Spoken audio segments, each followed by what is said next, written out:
Márcia, manda um abraço pro Greca. Manda, sim. Uhum. Pode entrar, Cris, pode falar. Boa noite, pessoal. Boa noite, gente. Que legal estar aqui mais uma vez com vocês em mais uma live do Vale do Pinhão. Uma das muitas que fazemos toda semana.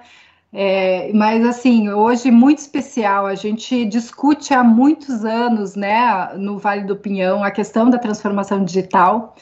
Mas, de fato, 2020 nos colocou contra a parede e acelerou muito o processo de digitalização de tudo, né?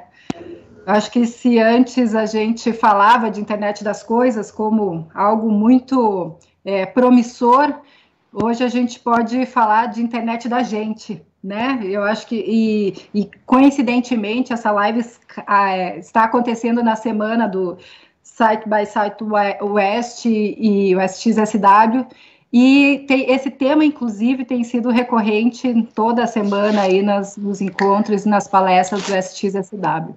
Então, a transformação digital é relevante, ela é fundamental, e quando a gente fala de saúde, então, ela fica ainda mais urgente.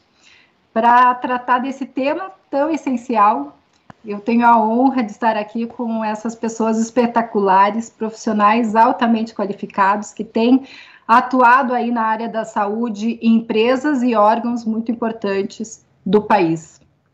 E para começar essa live, eu não poderia fazer diferente, eu preciso começar agradecendo, não apenas por vocês três estarem aqui hoje, mas por vocês existirem e estarem lutando tanto neste momento.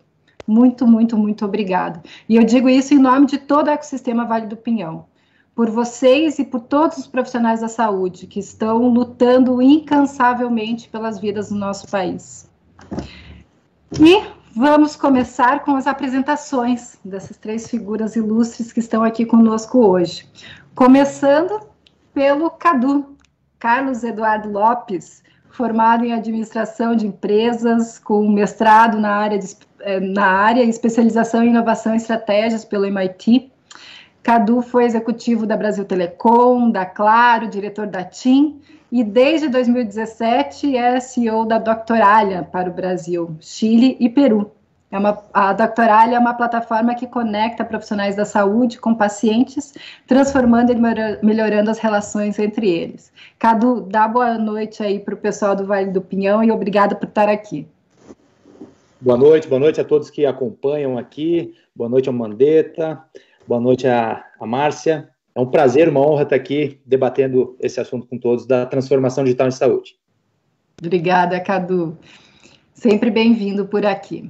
Nossa outra convidada é uma mulher fantástica, que eu admiro muito, com um trabalho maravilhoso na área da saúde no Paraná inteiro.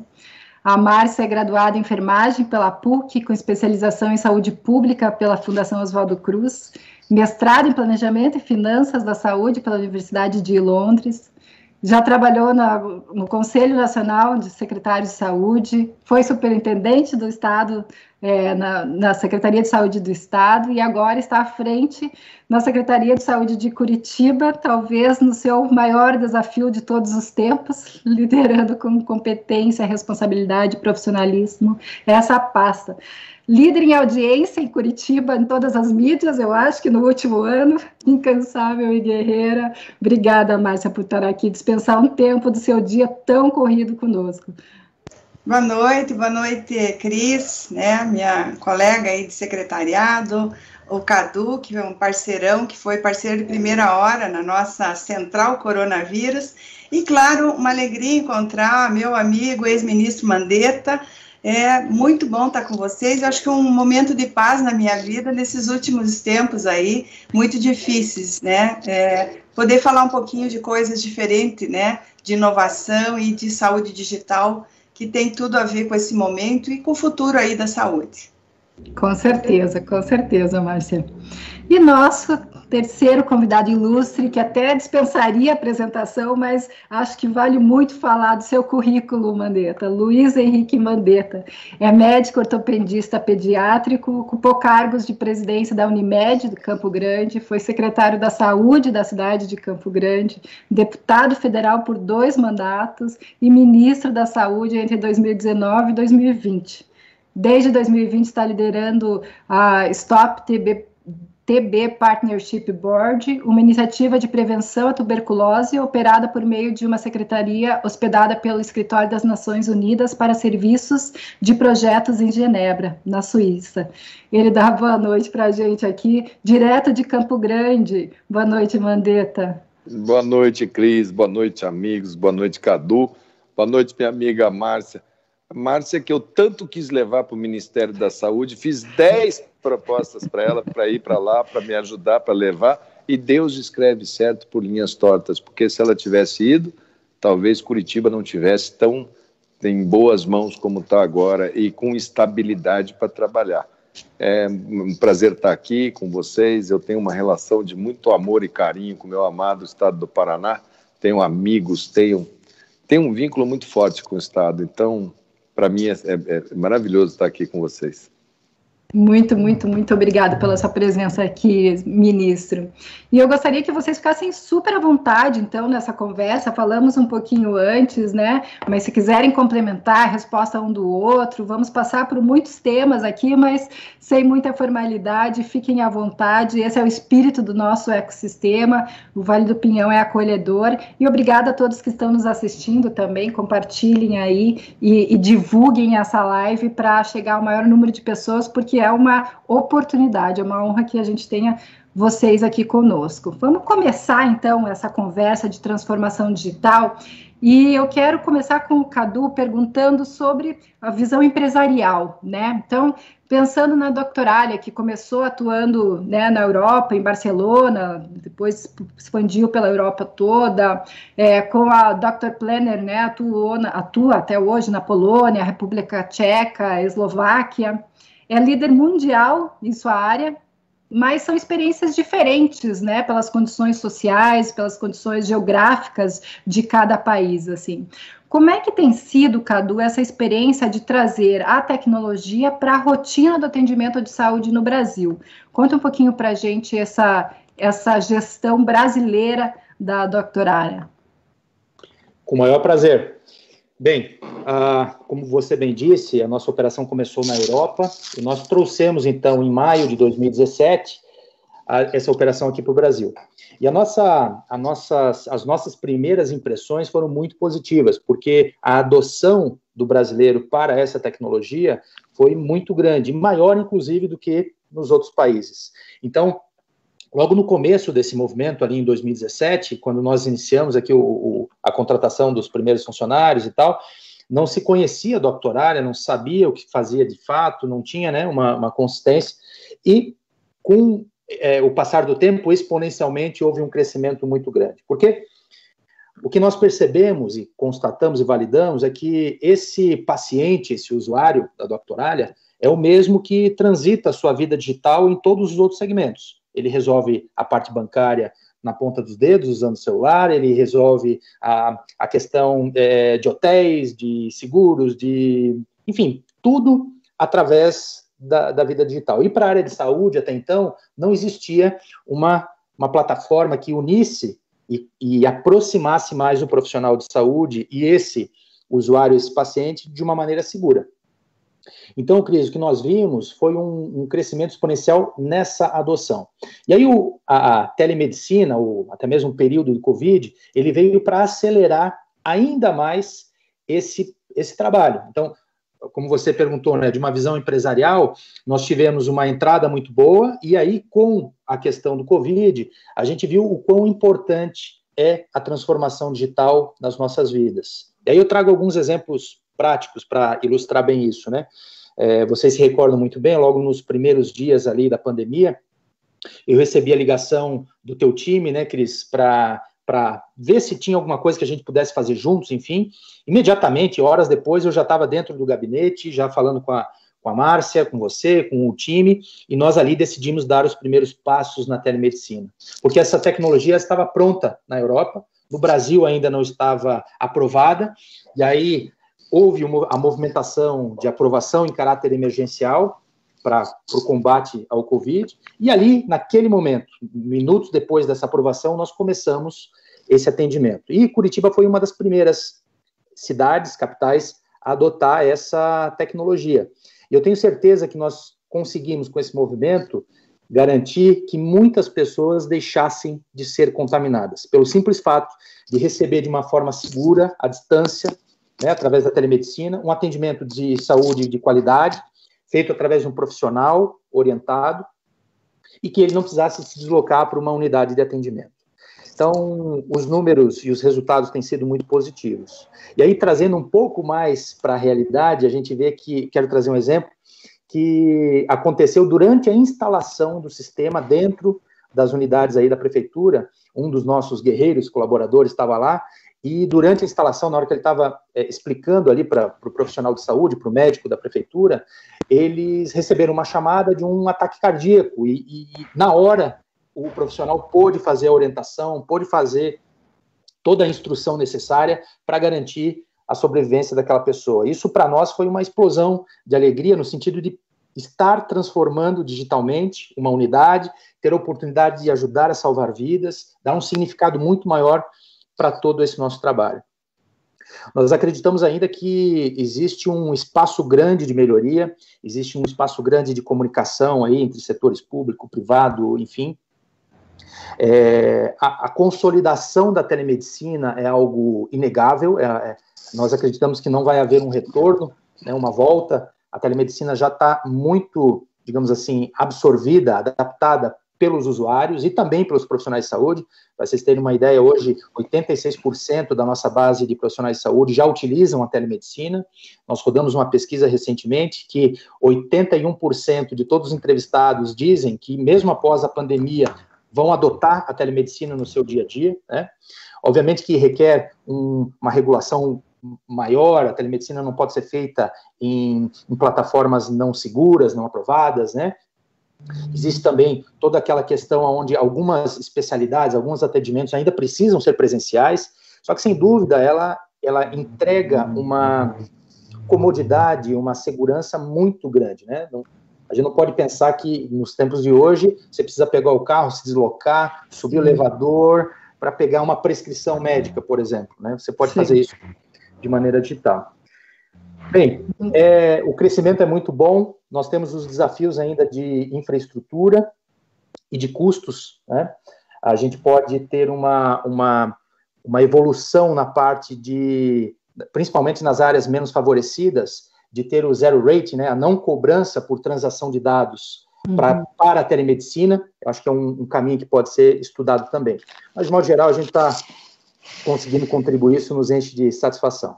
Muito legal, acho que nessa sala, né, nesse palco aqui, estão os principais responsáveis pelo que aconteceu, né, o case aí da telemedicina em Curitiba. E você falou, né, que quando foi necessário, a tecnologia estava preparada. Mas tem um outro ponto fundamental, e aí quero falar com você, Márcia, que a cidade estava preparada, o SUS curitibano estava preparado para receber essa tecnologia, porque, afinal de contas, o sistema de saúde de Curitiba é um dos melhores sistemas de saúde pública do país, né? O SUS é reconhecido nacional e internacionalmente, vem implementando tecnologia há décadas, né? Curitiba foi a primeira cidade do país a implementar o prontuário eletrônico, e isso que há 20 anos atrás, você estava na Secretaria de Saúde nessa ocasião, acredito eu. E como você enxerga, então, justamente isso, né? Curitiba se preparou, é lógico que não para um momento desse, né? Mas tecnologicamente se preparou sim para o futuro, né? Conta um pouquinho, Márcia. Então, assim, a gente brinca agora na pandemia, desde o ano passado, até a Bia, a nossa superintendente executiva, que ela tem um carinho imenso, e ela é a mulher da inovação, eu diria também, e eu e ela somos 34 anos de Secretaria de Saúde, né? Desde o início da secretaria. E a gente brinca que a gente se preparou 30 anos para essa pandemia em Curitiba. Porque assim, lá atrás, quando a gente decidiu, né, um prontuário eletrônico, o e-saúde, que é o nosso orgulho, eu brinco, Mandetta, que nós temos um sistema que é melhor que o FBI americano. A gente sabe tudo aqui no sistema de saúde. Se você passou pelo nosso sistema de saúde, numa UPA, numa unidade, numa internação, nossa vigilância sanitária e epidemiológica toda integrada, é um sistema que tem toda a integração com inclusive os sistemas do Ministério há 21 anos. A gente tomou, essa decisão foi tomada lá em 1999, quando foi feita uma virada. Então, Curitiba, uma cidade inovadora, né, apostou no sistema. Quando chegou, né, o ano passado, a gente já tinha, eu brinco com a Bia, que a gente já tinha na prateleira, né, desde 2017, o nosso prefeito Rafael Greca trabalha muito, ele é muito fã da inovação. A primeira coisa, quando a gente assumiu a gestão, ele falou, era compromisso acabar com as filas das unidades. E nós lançamos em março de 2017, 3 meses depois de assumir a gestão, o aplicativo Saúde Já. Ele foi possível por conta que nós tínhamos uma base, que é o nosso prontuário eletrônico, que tem o cadastro do cidadão, que tem todas as informações, a vinculação com a unidade, e nós lançamos, né, o nosso aplicativo já foi premiado internacionalmente, você mesmo esteve no México, né, em vários lugares, uma ferramenta que eu digo é saúde na palma da mão, quando a gente levou o nosso prontuário para dentro do celular do cidadão. E hoje a gente tem uma ferramenta sensacional, né, integrado. E aí, quando veio a pandemia o ano passado, foi só juntar esses pedaços e a doutoralha veio com o link ali no meio. Foi perfeito, a gente estava pronto e veio com essa integração, que era tudo que a gente pediu a Deus, não a pandemia, mas essa aceleração. E agradecer, claro, ao ministro, porque nos permitiu também, do ponto de vista que a gente tinha as amarras de fazer telemedicina, fazer todo o processo aí, a teleconsulta, e a gente nunca mais vai se desprender disso, tenho certeza. Eu acho que da pandemia vão ficar alguns legados, e eu tenho certeza que a questão, como o Cadu colocou, não tem cabimento uma pessoa que precisa fazer uma receita, uma renovação, ter que sair de casa, ir para uma unidade, às vezes enfrentar uma fila com dificuldade, que nós podemos fazer hoje pelo nosso sistema. A nossa central, eu lembro no dia 12 de março do ano passado, fez um ano agora, quando a gente anunciou o primeiro caso de Covid em Curitiba,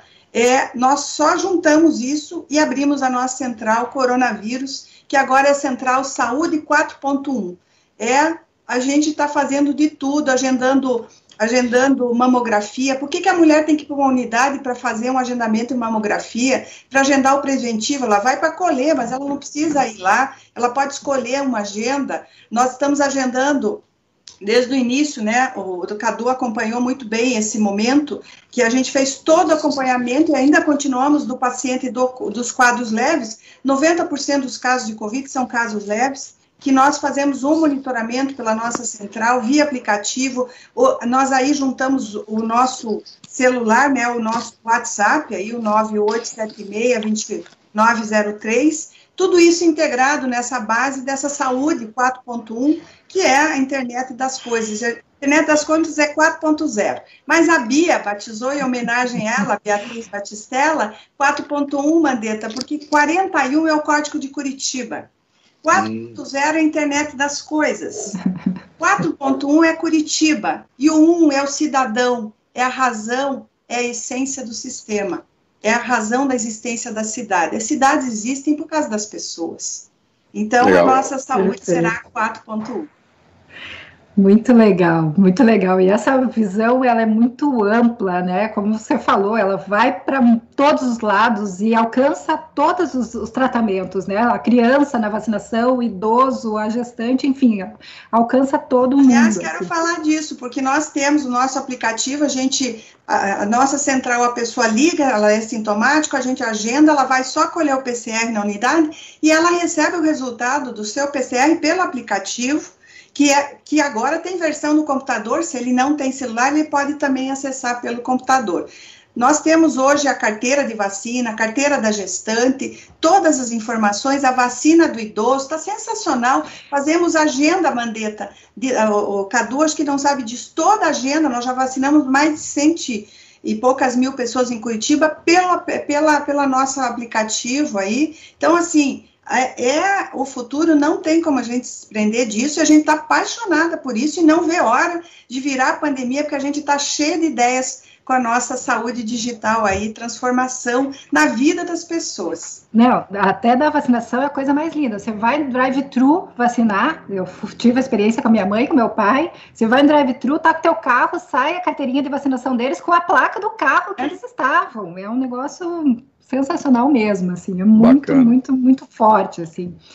Mandetta, veja, a gente teve duas visões, né, a empresarial e da gestão pública, e você une as duas coisas, né, porque você já teve experiência no mundo privado e muita experiência no mundo da gestão pública, então, assim, como é que você vê essa transformação digital ao longo da sua carreira, intercalando, né, as amarras tecnológicas que a gestão pública tem, até legislativas, e o mundo empresarial? Conta um pouquinho para a gente sobre essa tua trajetória.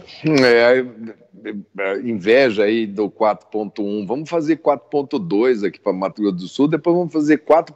Brasil inteiro, né, Márcia? Para ver se esse país sai, um país de tanto contraste. Se vocês soubessem Depois eu vou falar um pouquinho do cenário nacional de informatização, para vocês verem a fase que o SUS está, até para a gente saber onde que a gente vai chegar. Mas é impressionante. Eu me formei médico em 1989. Eu passei o meu curso de medicina inteiro sem jamais ter tido um computador, um tablet ou qualquer coisa. Eu tenho até hoje na minha casa os meus livros de anatomia, fisiologia, todos aqueles tomos enormes, estão lá ocupando um espaço. Minha mulher quer me matar e eu sempre falava para ela, eu vou guardar porque um filho meu pode querer ser médico. O meu filho agora é residente da clínica cirúrgica, eu vou no livreiro, trago alguns livros de clínica cirúrgica para ele, para ver se eu faço ele ler, e ele fez o curso dele todinho com acesso ao maior arquivo de publicações científicas do planeta, ao toque da mão dele. Isso uma geração para outra. E nesses 32 anos que eu trabalho na coisa da saúde, eu tive a experiência de trabalhar como médico, intensamente numa clínica, numa fase que não havia, era ficha papel, era documento papel, e eu vinha junto do meu pai, que meu pai já tinha uns 50 anos de medicina, e tinha que guardar todas as fichas. Ele tinha só 46 mil fichas que tinham que ser guardadas. E nós temos que guardar radiografias que eram aproximadamente por 20 anos. Então eu aluguei uma casa para guardar radiografias e fichas para poder acomodar aquilo. E eu ficava incomodado. Aí eu me elejo presidente da Unimed e fui para a Fundação Getúlio Vargas, fui estudar gestão de sistemas de saúde. E aí começou a era da informatização ainda de documentos. Então nós passamos para o arquivo digital, nós microfilmamos todos os documentos, botava ainda em microfilme ou CD, não tinha lei que protegesse isso, nós fizemos sem lei, porque não tinha como fazer uma firma daquele porte, e começamos então o início do processo. E eu vi a necessidade de informatizar um sistema de saúde inteiro. E tive que apostar em fibra ótica, não tinha na cidade, eu tinha que fazer o básico, eu tinha que colocar hardware nos consultórios para poder fazer um cartãozinho magnético que a pessoa passava para poder fazer, para acertar a contabilidade, que chegava para mim com 6 a 8 meses de diferença, o contábil do financeiro, e amarrar os dois online. Aquilo eu achei que era o máximo. Falei, chegamos ao paraíso, igual a Márcia está agora, cheguei no paraíso. E o que era a maior novidade que eu tinha na minha mão para apresentar, um ano depois já era obsoleto. E aí começou a guerra de ter que correr atrás da velocidade com que as coisas... A gente comprava os computadores, passava um ano que ela falava, não tem memória. A coisa começou a chegar num estrangulamento que somente quando surgiram as estruturas de nuvem parrudas, as Amazon, os Googles, que a coisa começou a clarear a questão de hospedagem, aquela coisa de você ter que ter servidor e outro servidor na saúde, isso é incomensurável. E aquela gambiarra de dados, ela se mostrava frágil, porque os dados em saúde, eles impactam na privacidade do paciente, que tem direito à privacidade dos seus dados, e ele é mercadoria de negócio para a indústria farmacêutica, para a indústria de consumo, ele é negócio, ele é um ativo financeiro. Então, eu, no Congresso, comecei a trabalhar a lei de proteção de dados para poder montar um mínimo de arcabouço de criptografias e de seguridade, pensando sempre nessa questão dos dados individuais. Se você pegar, por exemplo, vou dar um exemplo grosseiro, mas se vazar a ficha médica do presidente Bolsonaro hoje e aparecer que ele tomou vacina para a gripe no dezembro, isso daí, antes de todo mundo, isso poderia ser motivo de uma calamidade pública dentro do Brasil, né? Então, esses dados passam a ter um valor para a Bolsa de Valores, para o ministro tal está com problema cardíaco, fulano está com isso tem que ter um arcabouço de proteção. A lei de proteção de dados, ela veio para dar uma base para uma série de... Mas na saúde ela veio para dar essa base. Então você tem uma base legal para trabalhar, ainda precisa ser mais aperfeiçoada. Depois eu passei por uma Secretaria Municipal de Saúde aqui na minha cidade. Aí eu saí de uma Unimed, com Fundação Getúlio Vargas, com iniciativa privada, e caí no SUS. E voltei no tempo e falei, estou na pré-história, não tinha chegado o telefone lá ainda, o indivíduo não podia telefonar, ele tinha que ir fisicamente na unidade de saúde, na véspera, concorrer numa fila da madrugada para saber se ele era um dos 8 que ia conseguir a vaga. E se ele não conseguisse naquele dia, ele que voltasse às 2, às 3, a 1h, meia-noite. Tinha gente que dormia, tinha negócio de aluguel de cadeira em fila de posto de saúde, tinha máfia operando na recepção, tinha corrupção dos agentes públicos para poder a procura e a demanda. Eu fui a Curitiba em 2005 visitar o sistema de saúde de Curitiba e passei aí 2 dias apertando esses botõezinhos que vocês estavam mexendo aí, Márcia. E fiquei encantado, tinha até odontograma. Falei, nossa, agora minha vida, agora cheguei no estado da arte.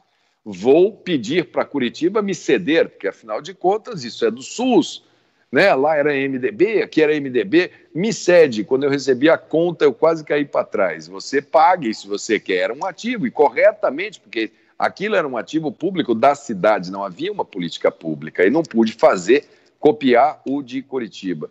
E me aventurei a pedir para o Ministério da Saúde, passei numa concorrência nacional para desenvolvimento de mais uma tentativa de desenvolvimento do Ministério da Saúde. O Ministério da Saúde já passava, naquela época, em 2008, já tinha mais de 343 sisteminhas que não conversavam entre si. Então, você tem que digitar uma coisa numa ficha, outra noutra, outra noutra, outra noutra. Eu tinha uma sala com mais ou menos 180 pessoas, com uma média de 40 pessoas com LER, com tendinites, porque tinha que fechar aquilo.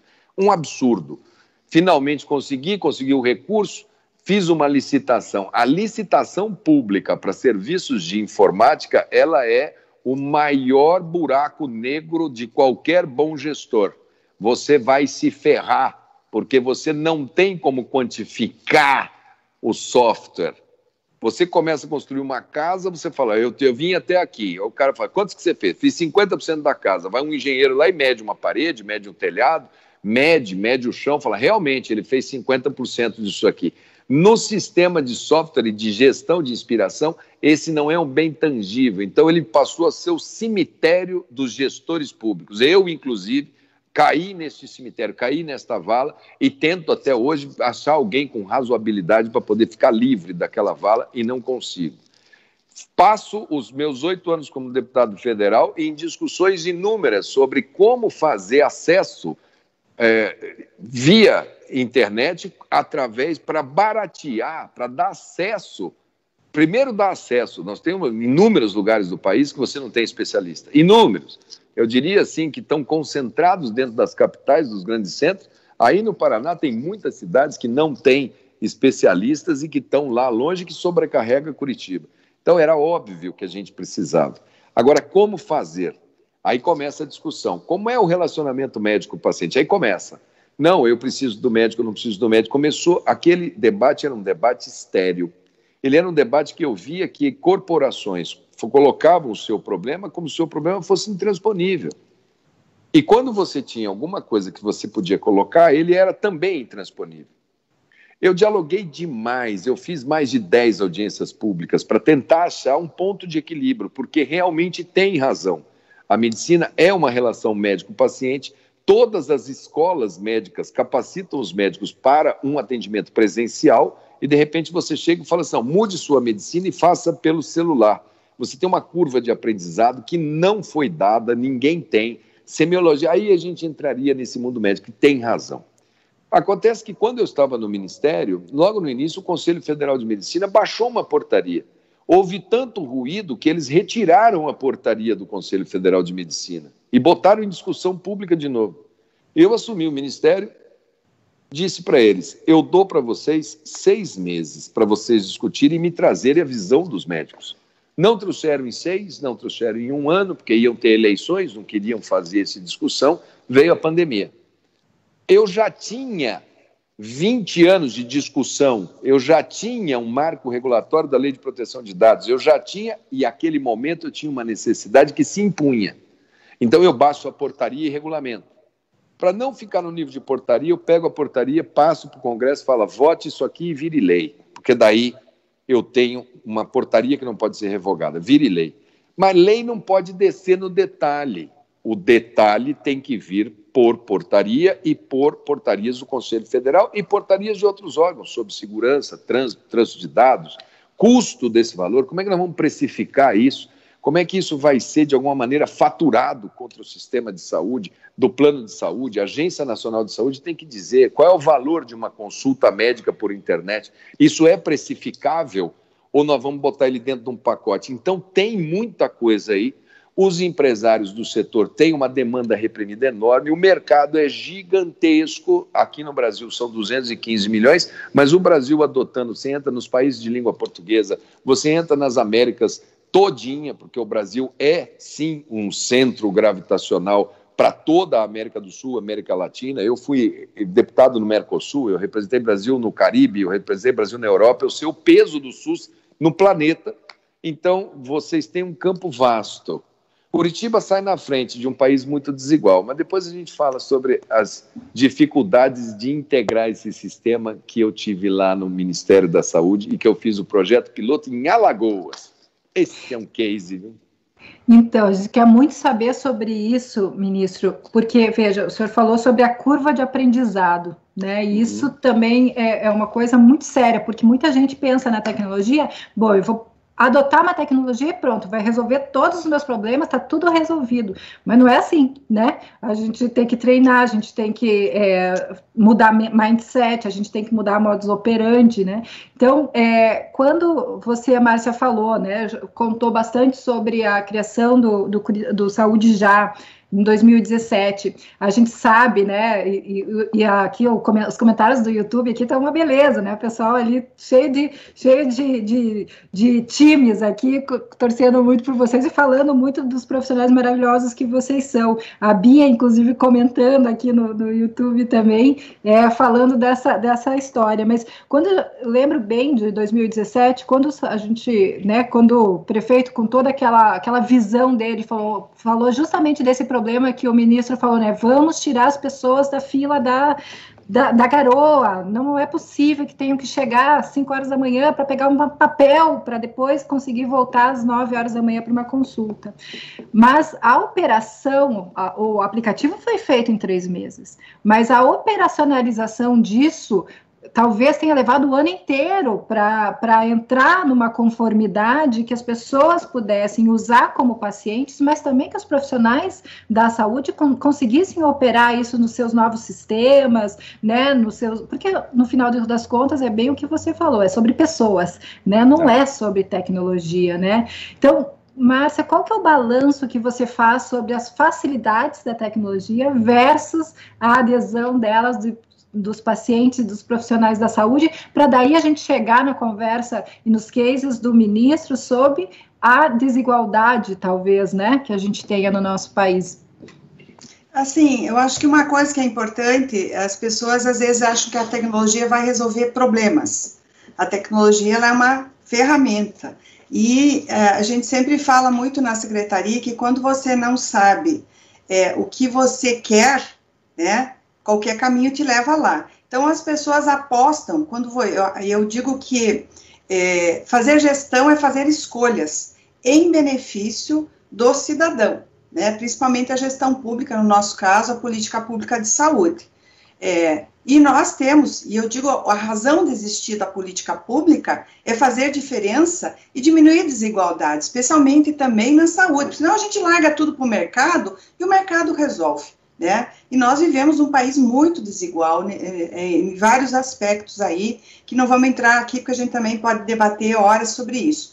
Mas na questão da tecnologia, sempre as pessoas apostam, por exemplo, eu tenho um problema e eu contrato uma empresa de informática, né, que é assim, para resolver o problema. Se você não tem uma base consistente de uma proposta e de um modelo de atenção que você quer implantar, a tecnologia não vai te dar a resposta, porque você não sabe fazer a pergunta, né? Você precisa fazer a pergunta que qual é o problema que realmente tem. Então, do ponto de vista, eu acho que a gente tem uma sorte, eu não sei, eu diria que não é sorte, né, porque a sorte diz que encontra quem trabalha muito. Curitiba teve um histórico de boas gestões, né, independente de partidos políticos, eu acho que teve consistência e uma certa continuidade na política pública de saúde, né, a gente se orgulha disso, porque nenhum prefeito teve coragem, né, de mexer em algumas coisas emblemáticas, então isso tem um papel. E na questão aí da tecnologia, o que é o desafio quando a gente entra, por exemplo, com o aplicativo lá em 2017?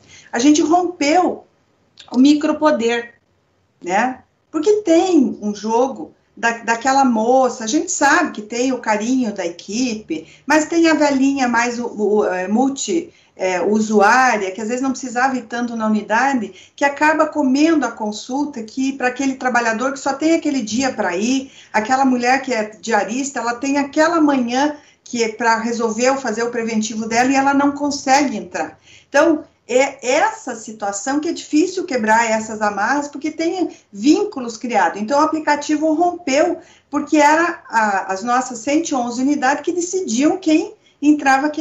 Quando você entra com uma ferramenta que o cidadão, ele se agenda, né, ele faz uma escolha, você quebra algumas micropoderes, algumas relações, que foi saudável, porque a gente trouxe para dentro do sistema quem precisava, que é o trabalhador, é a mulher que precisa fazer o preventivo, e eu não consigo, nós temos um desafio no SUS, a gente nunca consegue cumprir a meta do preventivo de câncer, por exemplo, porque a gente não atinge a mulher trabalhadora. Pense uma mulher que trabalha na limpeza do hospital, ela sai de casa, porque ela tem que estar às 7 horas, ela sai 6h30, 5 horas, 6 horas da manhã, pega o transporte, larga o filho na creche, trabalha o dia inteiro, quando ela volta a unidade está fechada. Que dia eu vou oportunizar para essa mulher fazer o preventivo, né? Que dia eu vou oportunizar para algumas pessoas, mesmo o trabalhador, o motorista de ônibus, o funcionário da fábrica, que tem o horário, ele não pode faltar, ele é hipertenso, ele é diabético, a gente também precisa acompanhar ele, fazer uma rotina com essa pessoa. Então,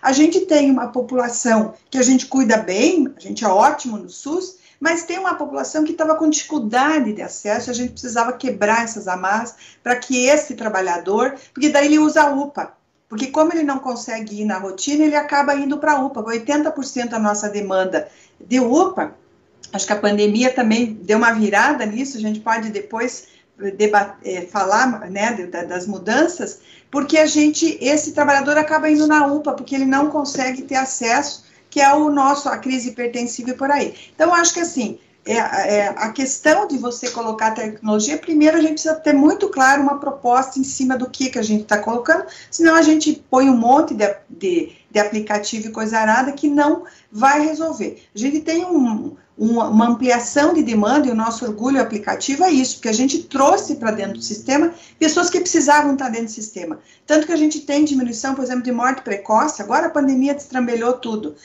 de doenças do aparelho cardiocirculatório, especialmente na população, a mortalidade precoce, né, de 30 a 69 anos. Porque a gente conseguiu chegar nessa gente também, que a gente não conseguia por outros meios, porque criavam algumas barreiras. Então, rompe-se barreiras, mas por outro lado a gente teve resistência no início das equipes, até as equipes entenderem esse processo, né, porque mexeu um pouco naquele status colocado, naquelas relações estabelecidas, né. Então, foi um desafio grande, quando a gente percebeu isso, que demorou para a nossa ficha cair também, que tinha muita dificuldade, marcava, daí o usuário ia lá no agendamento, mandava o usuário para a fila, então a gente teve algumas dificuldades iniciais, mas felizmente hoje está incorporado, né, já tem 4, 5, nós estamos indo para o 4º ano, né, do aplicativo, com muitas vantagens, e agora eu acho que isso não volta mais, né, tem que se trabalhar essas questões com os nossos profissionais. O desafio, eu acho que a pandemia acelerou também porque as equipes se sentiram protegidas com a nossa central, porque a gente conseguiu cuidar dos nossos curitibanos e conseguiu não só pacientes com suspeita de Covid, mas a gente atendeu hipertenso, diabético, porque a gente mandou todo idoso ficar em casa. Grande parte do grupo do idoso, 65% dele, tem comorbidade, tem hipertensão, tem diabetes, insuficiência renal. Daí eu mando ele ficar em casa e não monitora, então aí que entrou, né, a teleconsulta, o teleatendimento. Eu acho que por que um paciente tem que sair, por exemplo, do município, o Mandetta colocou muito bem, do interior, viajar 200, 300 quilômetros para sentar na frente de um médico que ele já fez na consulta, já foi no ortopedista, ele já avaliou, que o ortopedista tem que, às vezes, dar uma receita e dizer, ó, continue o que você está fazendo, um cardiologista, está tudo certo, acertar uma medicação, ou dizer, olha, não vou operar você agora, você precisa perder peso, quer dizer, fazer algumas recomendações que pode ser para uma teleconferência com a equipe lá, até da atenção primária, se ele não tem um celular, se ele não tem um computador em casa, ele pode ir na unidade, lá no município dele, e ouvir lá do bambambam, que eu digo do hospital, né, do melhor profissional, uma orientação, até porque isso melhora para aquele médico da atenção primária, é um aprendizado também para manejo desse paciente. A gente viu isso em vários aspectos, que os profissionais estão dizendo, eu não preciso mais mandar certas coisas, porque agora eu já aprendi como é que é o hipertenso lá, moderado, porque cria-se, na verdade, uma grande aprendizagem. Então, tem ganho, eu acho que tem muito mais ganhos que perdas, mas a gente precisa também trabalhar muito isso com as equipes e envolver as equipes, senão você tem dificuldades aí, e a gente chegou tão animado com o aplicativo que a gente até não fez esse trabalho inicial, depois corrigiu o rumo aí, percebeu que a gente precisava trazer para essa conversa, que agora está totalmente incorporado com as nossas equipes, e acho que a gente não desgarra nunca mais disso, né? Entra na cultura, né, Márcia? Virou cultura aí o negócio. Tem uma partezinha que eu acho que vocês também devem ficar atentos. Tem uma discussão, por exemplo, de local, porque a internet não tem local. Eu estou aqui dentro da biblioteca do meu colégio, aqui no Dom Bosco, em Campo Grande, vocês estão aí em Curitiba, enfim, tem gente do Brasil inteiro que às vezes está ligado aqui, acabou a distância. Aí você pega e fala assim, a central lá da Doutoralha vai colocar os médicos em São José do Rio Preto, porque é mais barato, ele consegue uma lógica, ou ele está em Curitiba, mas ele vai operar também dali, ele vai operar o Rio Grande do Sul, a Amazônia, o Nordeste. Isso é uma coisa que vai ter que ser disciplinada, porque o ato médico num estado em relação ao CRM de inscrição no outro estado, de quem é a responsabilidade, porque quem mexe com saúde sabe que 2 mais 2 pode ser 4, e existe o erro, a margem de erro, e essa margem de erro não está estabelecida, e nem como que a gente vai fazer para abrir essa avaliação. Então, isso é uma questão que também vai ocorrer. A gente está se falando aqui, cada um está com uma luz. Eu conheço bem a Márcia, ela não é assim quase morena, igual eu estou vendo daqui de Campo Grande, não. E você, Cris, eu também estou vendo pela primeira vez, você está iluminada, eu acho que sua luz deve ser ótima. Se eu quisesse estar vendo qual das duas está equitérica, eu estava perdido daqui, porque eu tenho uma falha de modelagem, eu não sinto o cheiro de ninguém, eu não apalpo ninguém, e jamais isso vai ser substituído por nada. Nada. E uma coisa é o telesuporte, de médico para médico com o paciente, que serve para educação em saúde, como a Márcia colocou. Outra coisa é a teleconsulta à distância de um paciente que é meu, que eu estou evoluindo e que conheço. E outra coisa é a teleconsulta à distância pela primeira vez que eu estou entrando em contato, que eu estou aqui só para ver se você precisa óculos. e isso pode ser um grande problema. Então, essas áreas precisam ser apropriadas, divididas por quem está por trás. Isso não é só a medicina, a enfermagem vai ter que fazer isso, todo mundo vai ter que fazer isso, porque, do contrário, a gente pode cair em valas que podem colocar em xeque a própria credibilidade daquilo que é uma ferramenta maravilhosa. Então, a gente vai ter que aprender fazendo, diminuir os riscos do imponderável, orientar esse pessoal que é muito bom. A gestão do sistema fica maravilhosa, o sistema fica na mão.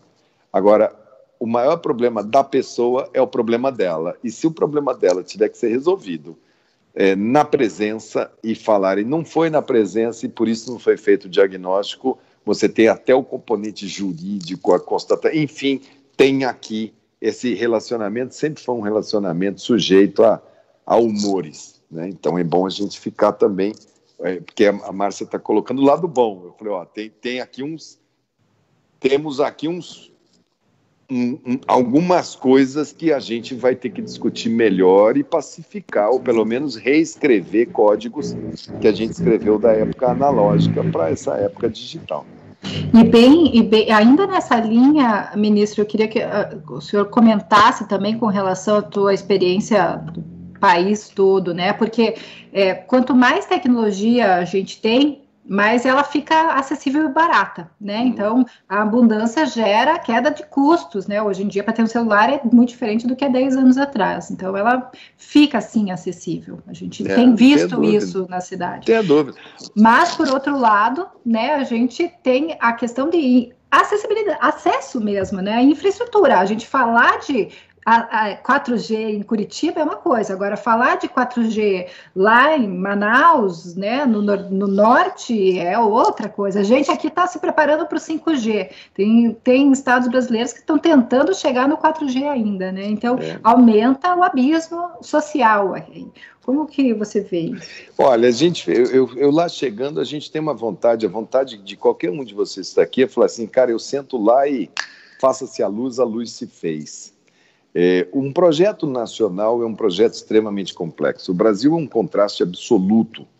Então, eu desenhei uma coisa básica. Não adianta querer começar pelo todo.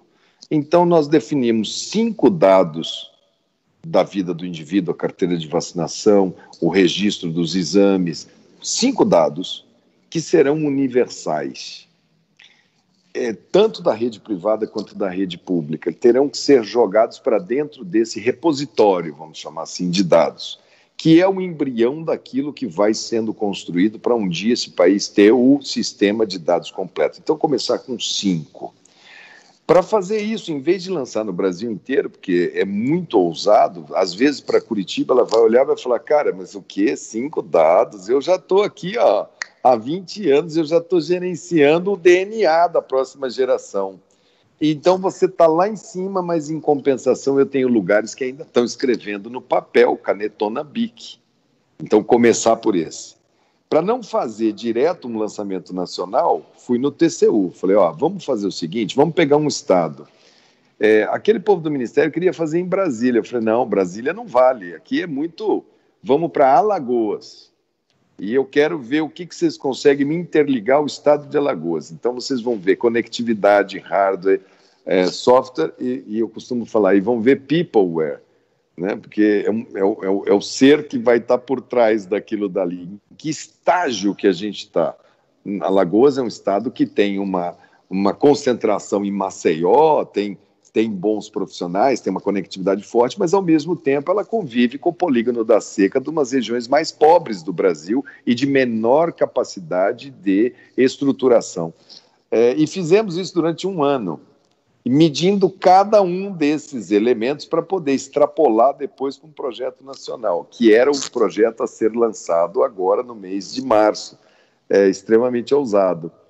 E aí veio a pandemia, aí veio o Pazuello da Márcia lá, aquela que indicou, ela que é responsável, e nada mais saiu do lugar. Está lá em algum lugar, mas está pronto todo o projeto nacional de conectividade, incluindo região amazônica, solução satélite, solução cabo, solução estação, organização de nuvem para poder hospedar, porque não é impossível se hospedar. E aí o indivíduo que estiver lá em Curitiba, se ele sair de Curitiba e estiver aqui em Campo Grande e entrar no sistema, cada estado vai gerenciar os seus dados e vai jogar no nacional. O nacional, o Ministério da Saúde faz só o interestadual. Então, assim, é um projeto muito bem feito. Foi feito com a USP e foi muito bem pensado, muito discutido, e vem aí.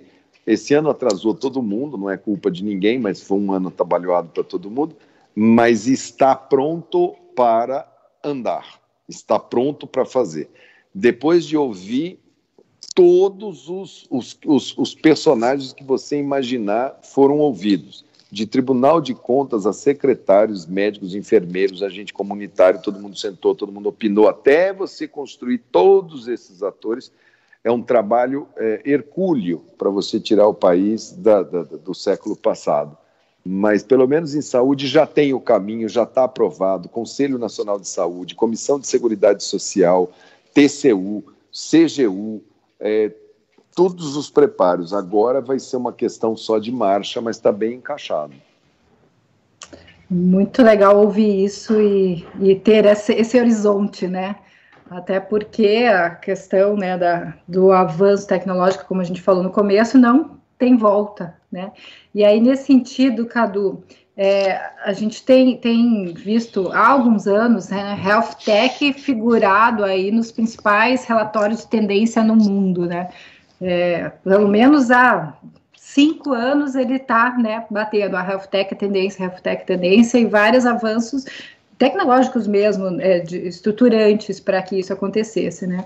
E aí eu falei do SXSW no começo dessa live, e essa semana, na terça, eu acho que foi a palestra dela, ela lançou o relatório de tendências do Future Today, que a gente acompanha bastante, que está na área de tecnologia, né?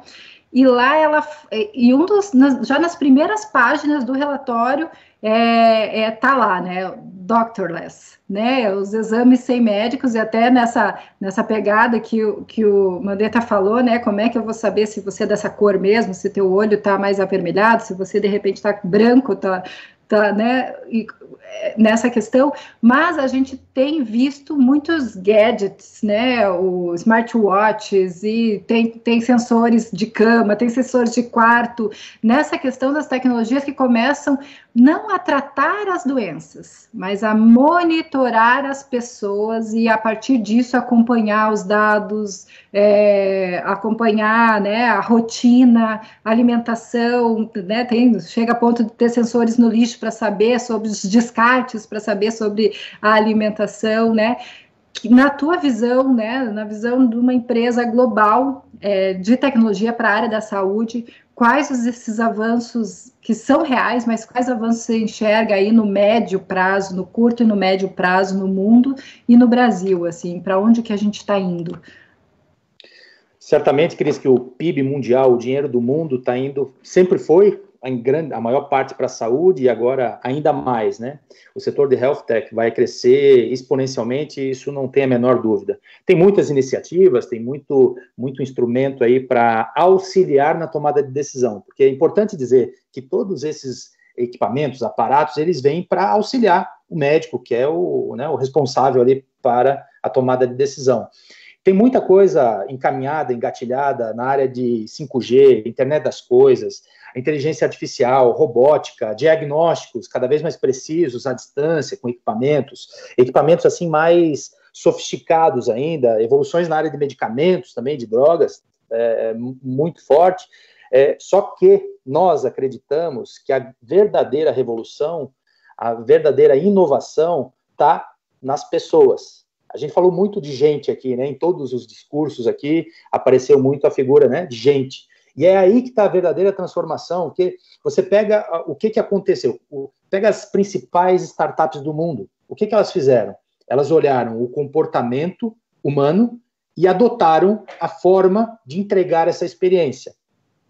Então pega empresas como Booking.com, iFood, Airbnb e todas as outras aí, né, que estão transformando o mundo. O que elas estão prestando atenção na experiência, do momento em que você tem a necessidade até a hora que você decide tomar sua decisão, como você encontra né, o seu especialista ou a forma que você vai decidir. E é aí que está a verdadeira revolução. Porque é impensável, o Mandetta comentou agora há pouco a respeito de 1990 e tantos, que tinha papel e tudo mais, mas é uma realidade de hoje. As nossas pesquisas, os nossos números revelam que mais da metade dos profissionais de saúde permanecem lá em 1990 e tantos, com papel e caneta. Não se utilizam de nenhum sistema, nem de Google Calendar, nem nada, né? Então, é um processo de transformação que requer não apenas a tecnologia, mas principalmente essa adoção, essa abertura mental, essa receptividade. E quanto mais simples forem os sistemas, melhor.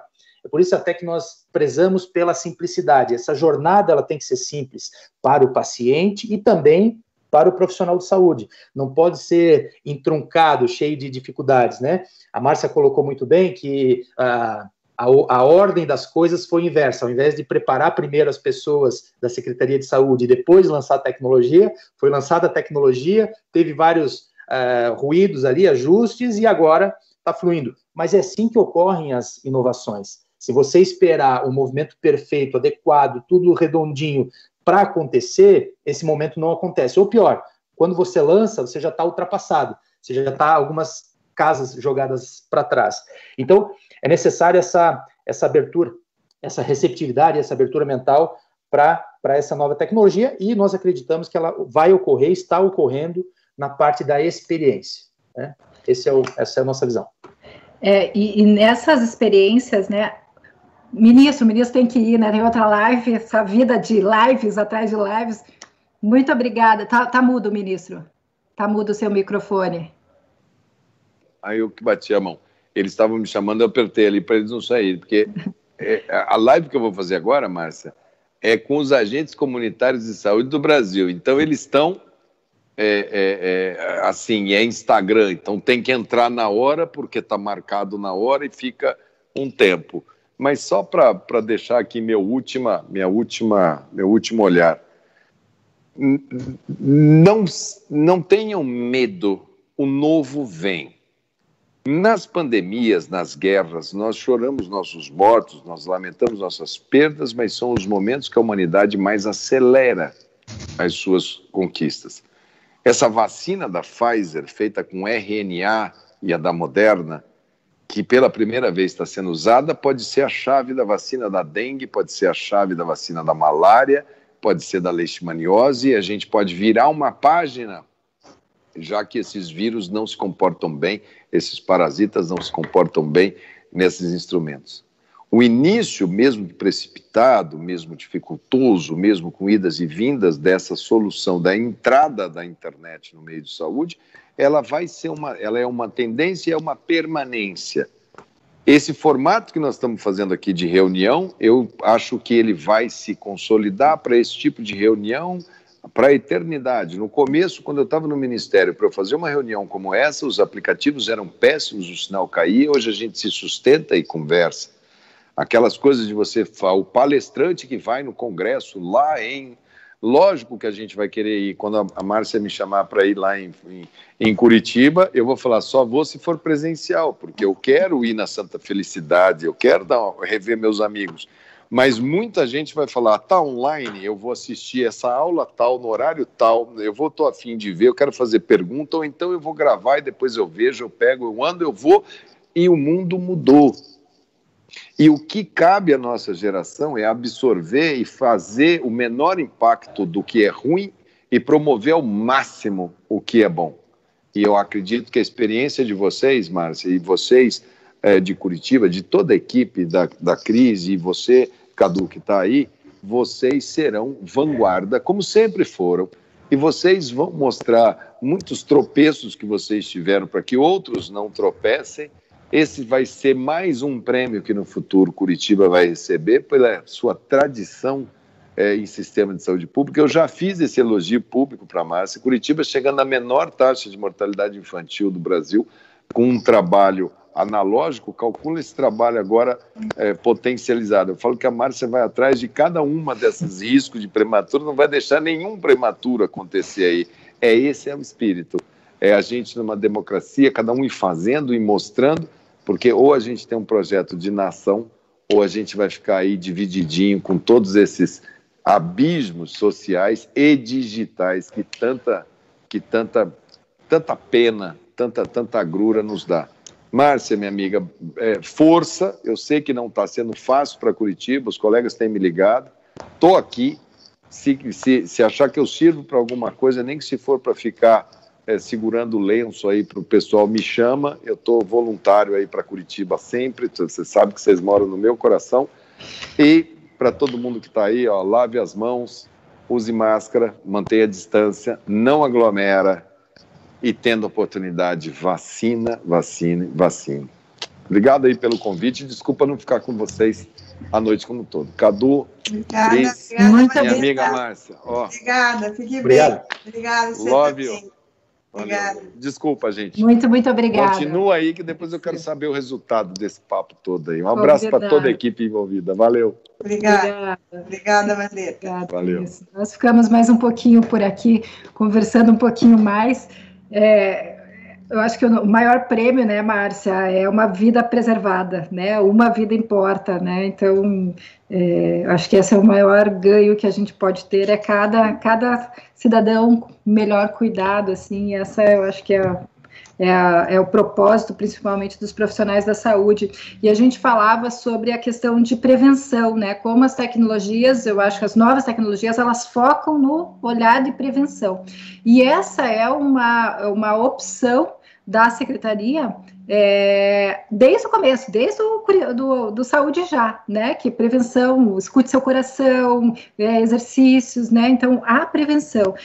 Fala um pouquinho nessa visão, né, o que se faz para prevenir, até com relação a juntar dados, né, juntar dados da saúde junto com dados da segurança alimentar, junto com dados do esporte, e o que você acha que muda, né, que vem pela frente aí nessa revolução depois de 2020? O pessoal, às vezes, quem não é muito afeto ao SUS, né, a gente chama a gente de postinho, a gente gosta carinhosamente, mas às vezes denota um certo que a gente não faz um bom cuidado. E a gente tem um histórico, acho que Curitiba, e o Mandetta acabou de falar, né, 2019 e 2020 a gente quase repetiu, só a pandemia atrapalhou um pouquinho, a menor mortalidade infantil das grandes capitais, se comparar, uma capital com 2 milhões de habitantes, e tem a diversidade que tem Curitiba. A gente tem, no nosso DNA, a gente tem o cuidado das pessoas. Eu até alcunhei uma frase, há muitos anos atrás, é o cuidado que não para, né? Muitas pessoas, a gente até é chato na pandemia, porque tinha gente que desligava o telefone, o Cadu sabe lá, que a gente monitorava, ligava todo dia para a pessoa para saber que está bem, tinha gente que já melhorava, porque 90% vai ser caso leve, 3, 4 dias começa a melhorar, a gente estava ligando lá e a pessoa dizendo, não me ligue mais, que eu não quero nem saber, mas a gente tem essa coisa de cuidado, né, do cidadão e saber da vida dele, não é uma questão de realmente o cuidado. Então, acho que na Secretaria Municipal e na Prefeitura, a gente tem isso muito forte, a integração das políticas públicas, a gente trabalha muito integrado aí com a FAS, a Fundação de Ação Social, morador de rua, as vulnerabilidades, pessoas com baixa renda. Nós lançamos em 2018, a gente teve uma redução importante, né, não fosse a pandemia, na redução da morte prematura, porque eu digo que a graça da vida é viver muito e bem, porque não adianta viver muito e mal, né? Então, nós temos um problema que a pandemia vai ainda ter muitas sequelas, eu acho, vai reverberar para frente, do ponto de vista desse cidadão, do autocuidado apoiado, que a gente trabalhou muito forte no Escute Seu Coração, muito integrado aí com as políticas da boa alimentação aí, que é da nossa Secretaria da Segurança Alimentar, né, do hábito de vida, da diminuição do estresse, de ser uma cidade que cuida do cidadão, né, do trânsito, da diminuição aí dos acidentes, do trauma. Uma das grandes, nossa terceira, agora pulamos para a quarta por causa da Covid, a causa de morte e acidente que mais interna o curitibano são os acidentes e a violência interpessoal. Uma cidade que tolera, que trabalha com as divergências. Eu posso ter uma opinião diferente da tua, mas nem por causa disso a gente precisa se matar, se agredir, né? O respeito à diversidade, o respeito, né, ao ser humano, então, e à vida. Eu acho que isso a gente tem trabalhado, e toda essa tecnologia, porque a gente tem aí os nossos BIs, né? Agora, por conta da pandemia, a gente tem em tempo real, a gente implantou também, desde 2017, o nosso BIs, a gente sabe quantas pessoas estão chegando agora nas UPAs, quanto é por grau de classificação de risco, quanto é verde, quanto é grave, quantos pacientes estão aguardando leito UTI, isso em tempo real, né? Inimaginável algum tempo atrás, quando a gente ficar ligando para o hospital para perguntar quantos leitos tinha, se tinha leito, se estava a hemodinâmica funcionando. Hoje você tem isso num painel. Então, tudo isso integrado com o objetivo, primeiro, claro, a gente não quer só dar consulta, exame e remédio para as pessoas. Isso é necessário, mas ir além do cuidado do cidadão no sentido de que promover e estimular essa sociedade a ser uma sociedade que convive com mais harmonia e também cuida da sua saúde e cuida da cidade, né? Porque eu digo, a cidade é o resultado das nossas escolhas individuais e coletivas. Exatamente, quais são as nossas escolhas, né? Olhando o futuro, Cadu, o que vocês enxergam, né? Então, a telemedicina é uma realidade, ainda que precisa, né, de alguns passos importantes no nosso país. Creio que o pós-Covid vai nos mostrar vários passos aí que ainda temos que dar, mas o que vem pela frente para vocês, doutora Alia, no Brasil? Falando dos nossos projetos, então, a gente tem o desenvolvimento e a melhoria do aplicativo para os pacientes. Então, você hoje consegue baixar, né, nas lojas iOS, no iOS e no Android, você consegue baixar o aplicativo Dr. Alia para pacientes, e ali você tem todo o histórico das consultas, você pode ali buscar o seu profissional de saúde, ali você pode fazer o agendamento, ali você recebe as notificações, ali nós lançaremos agora nos próximos dias, você vai ter ali todo o histórico da prescrição eletrônica de medicamentos, você vai ter no futuro próximo o prontuário, né, porque você é dono da sua informação, você vai poder dividir isso, você vai poder conectar isso com os laboratórios, então não só a tua experiência com o profissional de saúde, mas a partir daquele momento você já conecta na medida que você recebeu a solicitação para exame, você já conecta com o laboratório. Nós temos o Dr. Alia Lab já funcionando em algumas praças. Uma outra vertente que a gente está trabalhando forte é também na educação desse paciente que sabe da tecnologia, mas ainda não adotou.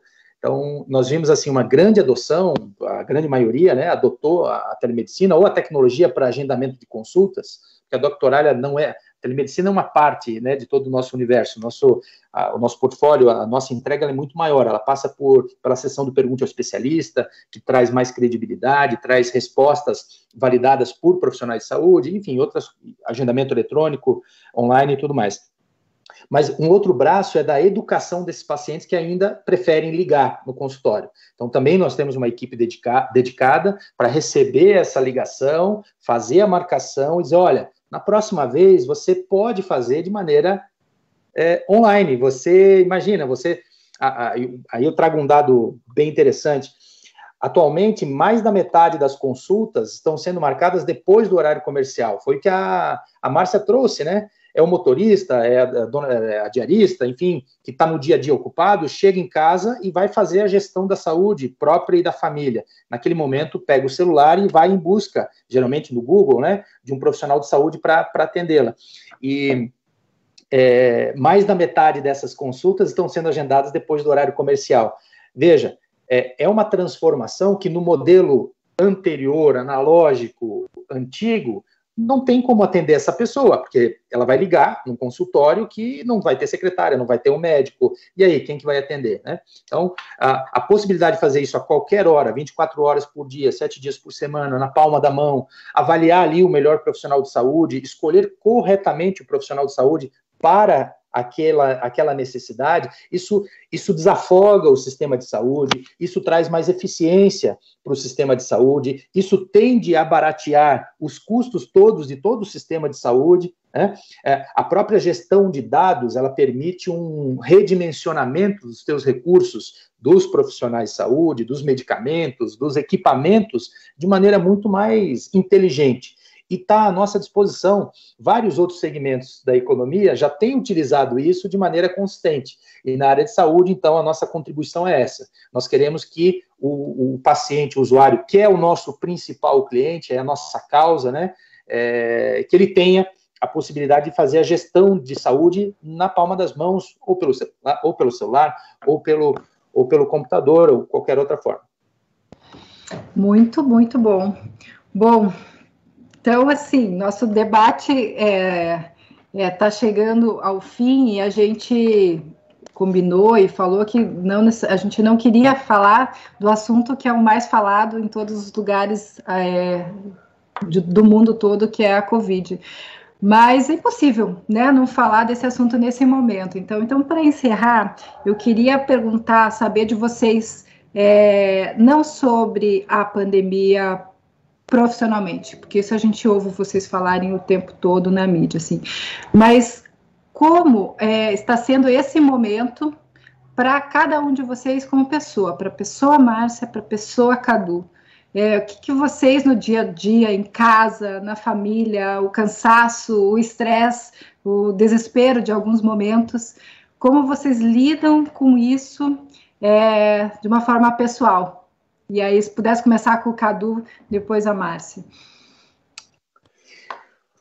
Cris, essa pergunta é super interessante, porque é um desafio para todo mundo. Se alguém disser assim que está passando numa boa, que está tudo certo, olha, é muito difícil. É realmente uma situação muito difícil, a gente nunca foi colocado à prova, né, dessa forma. Adotando uma atitude mental positiva, você pode tentar redescobrir outras coisas que vão te trazer prazer, que vão te dar um novo significado. Então, eu costumo enxergar o lado positivo. Então, no meu núcleo familiar, eu tenho dedicado mais tempo aos meus filhos, ao Dudu, que tem 7 anos, a Flora, que tem 11 anos, a minha esposa Francine.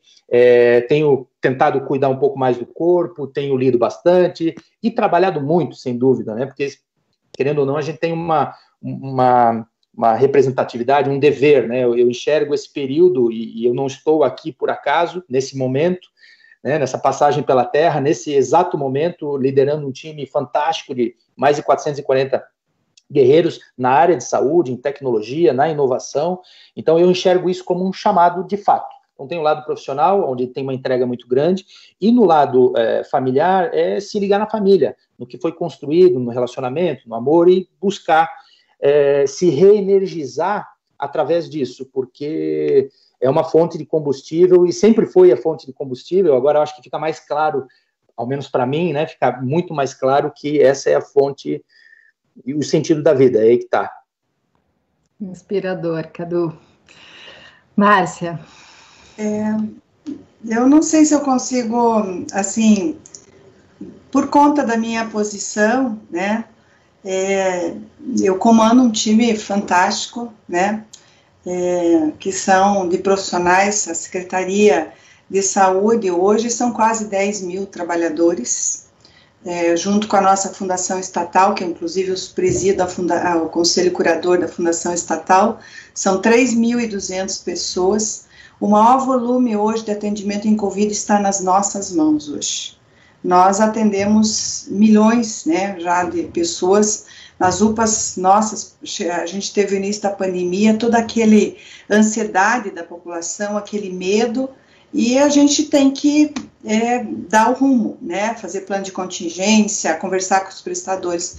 Então, assim, hoje até eu brincava que eu vinha no carro, no telefone, falando com uma pessoa, um amigo até, e eu disse que eu não sei se eu já enlouqueci, não me dei conta, né, e o povo que está em volta de mim que tem que me avisar, porque assim, é tão louco tudo isso, porque nós começamos no início da pandemia, nossa equipe, a gente chegava às 7 horas da manhã, saía de lá 11 horas da noite, sábado e domingo não teve feriado, não teve nada, aquele começo muito assustador, tudo muito difícil, né, a população resolveu fazer um lockdown antecipado, a gente não tinha certeza de nada, mas a gente dizia não é a hora, mas aí a universidade fechou, todo mundo fechou, e agora a gente está sofrendo por fazer, agora que nós estamos do lockdown, a gente não consegue, até a gente estava estudando as taxas de isolamento que a gente teve o ano passado, em março, com essa, a gente chegou a quase 60% de isolamento, agora a gente não consegue passar de 38%, 40%, que é o momento que a gente mais precisa. Então, assim, é muito angustiante, e assim, eu concordo com o Cadu, a gente começa a valorizar pequenas coisas, né? Muitas pequenas coisas. Eu digo, hoje a minha alegria é poder chegar em casa e fazer uma caminhada com meu marido de noite, tarde da noite, ou muito cedo de manhã, ou final de semana, quando sobra um tempo, brincar com o meu cachorro, que eu, né? Conversar um pouco com o meu filho, são pequenas coisas, claro que sempre tiveram um peso muito grande, mas agora é tão precioso, porque eu tenho tão pouco tempo para isso, né, para poder desfrutar um pouco, de cuidar um pouco das minhas orquídeas, eu adoro orquídea, todo mundo sabe, eu tenho no meu jardim, então assim, são pequenos prazeres que a gente começa a valorizar cada vez mais, e valorizar a vida, né, porque estar vivo hoje, né, hoje eu sempre converso com a nossa equipe da epidemia, hoje foram 44 óbitos em Curitiba. É avassalador, gente, para nossas equipes de unidade básica de UPA, hoje eu fiz uma reunião com a equipe na nossa urgência das UPAs, é avassalador. Até conclamo aí as pessoas, eu tenho chamado uma campanha, apoie um profissional de saúde, mande uma mensagem, mande um bombom, reze por ele, né, quem está nas UTIs agora. Nós estamos com quase 500, só de leitos SUS, nós estamos com quase 500 leitos ativos, hoje 100% de ocupação, não tem um leito livre nessa cidade. É avassalador essa terceira onda, essa variante que nós estamos conversando aí no começo, ela veio, é um tsunami, não foi assim, a rede privada, hoje o presidente da Unimed me ligou, eu falei com o presidente da MIL, está ampliando leitos, porque não é só no SUS, hoje não tem leito para se você é rico, pobre, se você é preto, branco, amarelo, não interessa a sua religião, não há leito para ninguém, e assim, é a recomendação que as pessoas que puderem fiquem em casa, não aglomere, não faça nem a festinha de aniversário na tua casa, não faça churrasco, não reúna com ninguém que não seja do teu núcleo de convívio familiar. Então, acho que para mim com certeza, é o maior desafio pessoal e profissional da minha vida, nunca imaginei passar por isso, dias muito difíceis, decisões muito difíceis, né? Agradeço também muito o prefeito Rafael Greco, que tem sido assim, eu digo, a gente tem falado quase, eu falo de manhã, de tarde, de noite com ele, muito parceiro, muito presente, muito que sustenta a gente, e também uma gratidão à equipe da prefeitura toda que apoia a gente, sobre todos os aspectos aí, mas assim, é um momento muito difícil que a gente está vivendo. Vai passar, eu sou que nem o Cadu, eu sou otimista, né? Tenho certeza que a gente deve passar por isso, espero que seja a última onda, né? Quem puder vacine, a gente precisa vacinar, estava brigando hoje, esperneando com o Estado e com Brasília, mandando ofício, telefone, eu encho o saco de todo mundo, eu sou briguenta, o dia que eu resolvo para brigar, ninguém me segura, falo até com o novo ministro, já falei hoje, quer dizer, né, hoje cedo, falei com o Marcelo Queiroga, conheço ele, tenho contato, apoiando que ele faça um bom mandato, que nós precisamos desse país sair desse radicalismo de A, de B, de esquerda, de direita, não é nada disso, é para frente, como diz Rafael Greco de Macedo, é para cima e para frente e vamos sair dessa, e só nos ajude mais um pouco e vai passar, a última onda, tenho certeza, mais 15 dias, se a sociedade nos ajudar, a gente vira essa página, e aí o novo ministro me disse que tem muita vacina para chegar, e quem puder, quando chegar a vacina, que vacine, mas até lá, gente, máscara, isolamento, evitar aglomeração, e quem pessoa tiver sintoma, ligue para nós, a nossa central, né, Cadu? 33509000, a gente vai testar e fica isolado. Isso aí, e vamos passar por mais essa aí. E agradeço, Cadu, aí, todo o apoio da Dr. Aurália. Obrigada. A Cris também, todo apoio aí no Vale do Pinhão, inovação. Se não fosse todo o teu trabalho também, Cris, aí, com certeza a gente deu um salto aí de qualidade com o aplicativo, com todas as nossas inovações aí do Vale do Pinhão, apoiado, claro, pelo nosso prefeito, que é o grande arquiteto aí da inovação. E você falou muito bem, né, que ele fala, eu acho que a questão de positividade é unânime, né, no nosso time, porque o prefeito, ele é positivo e otimista também, né, e ele fala até porque o lema de Curitiba, está na bandeira de Curitiba, né, para cima e avante. Eu acho que esse é o grande ponto que a gente vai passar, né, não sei quais os aprendizados nós tínhamos que viver para estar passando por esse momento, cada um na sua posição, cada um cumprindo o seu papel. Espero que todos entendam o seu papel, como a Márcia falou, né, se o papel dela é estar lá à frente do time, na linha de frente, o papel do Cadu é colocar tecnologia, o nosso, de repente, é apoiar e fazer algumas conexões, de muita gente se puder ficar em casa, se puder cuidar dos seus pais, dos seus filhos, da sua família, dos seus amigos. Eu acho que esse é fundamental, assim. E um outro ponto muito interessante sobre o quanto a gente pode, apesar de toda dificuldade, de todo sofrimento, sairmos melhor disso, porque pela primeira vez, eu acho que o mundo todo pôde parar sobre 3 pontos, pode parar para pensar sobre 3 pontos, sobre a sua vida, né, o medo de perder a sua vida, sobre o outro, né, o medo de perder alguém muito próximo, alguém que está do lado, e sobre o planeta, né, sobre como isso afetou o mundo todo. Gente, se o mundo inteiro parou para pensar na base da humanidade, não é possível a gente não sair melhor disso tudo, assim. Então, obrigada pelo trabalho, pelas palavras de cada um de vocês, obrigada pelo pessoal que está assistindo, que está nos acompanhando até agora. Sucesso, saúde e esperança, que, como o prefeito fala também, a gente está no momento talvez mais difícil da pandemia, mas também é o momento que nós temos vacina. A gente tem a esperança da vacina que está se provando eficiente, né? Então, vamos sair dessa.